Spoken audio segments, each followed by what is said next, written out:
and Zechariah 9. Now, the other thing that's interesting is when we're here in 2 Chronicles 20, it says that Joab conquered Rabbah. Okay, and Rabbah is the old name for Philadelphia. That's right. We know of the church of Philadelphia in Revelation chapter 3, verse 7. But there was another Philadelphia part of the Decapolis, Deca meaning 10, and polis, cities. There were 10 cities.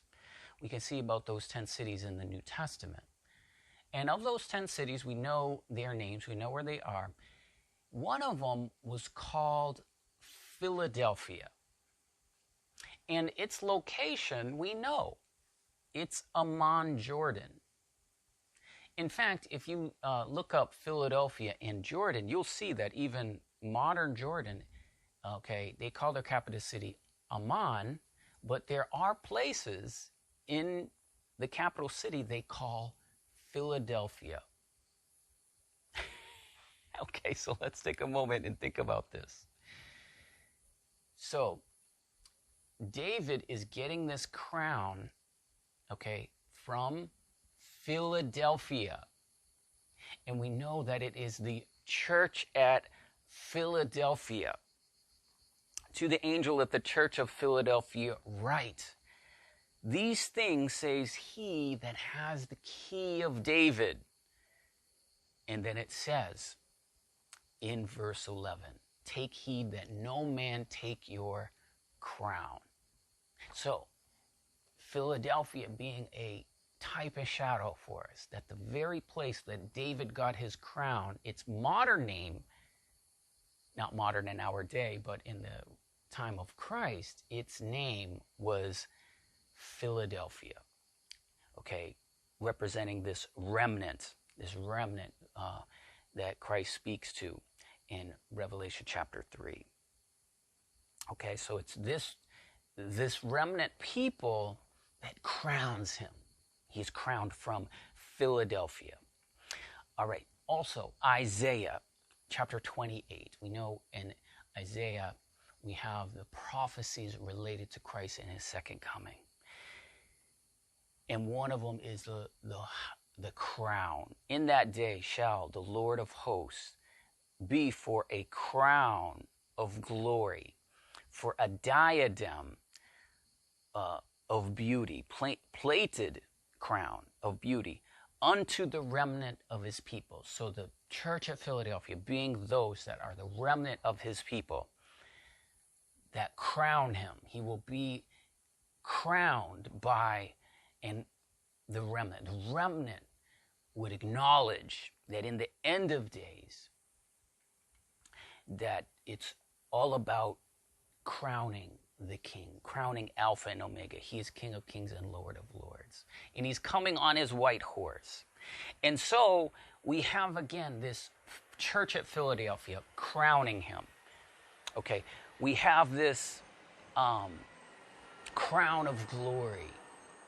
And we know the significance of Isaiah 28 being the key of David. So the key of the house of David is Isaiah 22, verse 22. And that prophecy relates to chapters 13 through 29, essentially.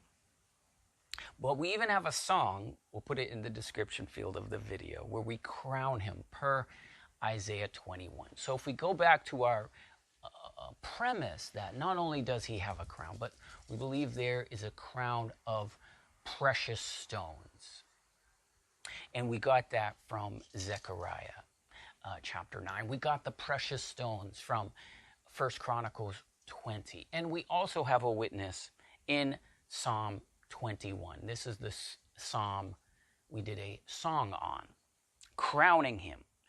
And you put upon his head a crown of precious stones.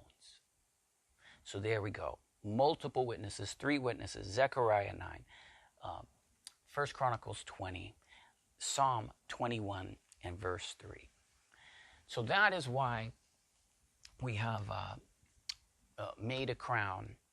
We know the crown has a turban, Um, as well, we could also say, we don't have to pull it up and go there, but we know in Zechariah chapter 3 that we see the crown and the turban. And so this is a piece of cloth here. This is called a turban. And so what will happen is, in the more ancient times, it would be a band, okay?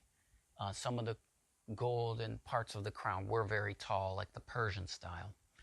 They would have a turban, and we know his crown's definitely got a turban, and per Zechariah 3. And so, we see one standing before the throne in garments, and the garments were exchanged for a crown and a turban. And the high priest, he had a crown, and on it it said, Kodesh Yahweh, holy unto Yahweh. And there were writings on it. So we have discussed the garments of the Lord Jesus Christ as they relate to the priesthood in his second coming.